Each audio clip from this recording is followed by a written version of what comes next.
Hello ဒီနေ့တော့ကြက်ငပိန်လုံးလေးတွေလုပ်ပြပါမယ်။ဒါကကြေးဥစီချက်ထဲလေးထည့်စားလို့ရတဲ့ဟာပေါ့နော်။ပထမဆုံးကြက်သွန်မျိုးရဲ့ကြီးရည်ကိုထည့်ပြီးတော့ထောင်းမယ်ပေါ့နော်။ညက်တော့အောင်ထောင်းပါပြီးတော့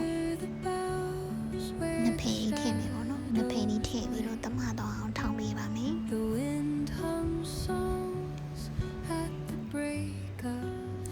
ဒါကတော့ဆိုင်ကဝင်လာတဲ့ကြိတ်ပြီးသားချက်သားပေါ့နော်။ကြိတ်စရရှိပါတယ်ကြိတ်ပြီးသားချက်သားဝင်လာခဲ့ပါတယ်။ဒီကြိတ်ပြီးသားချက်သားတွေကိုစောနာငဖေးထောင်းလာတဲ့ထည့်ပြီးရုံထောင်းမယ်ပေါ့နော်။နှမျိုးလုံးတမတော့အောင်ထောင်းပေးမယ်။အဲ့ဒီမှာပြောင်းကုန်ပုံနဲ့နေပြီးမယ်ပေါ့နော်။စစ်စစ်လေးဖြစ်သွားအောင်လုပ်ပါမယ်။အရသာထွက်ကတော့လူလူထည့်ပါပေါ့နော်။ပြီးရင်လူတဲတာနဲ့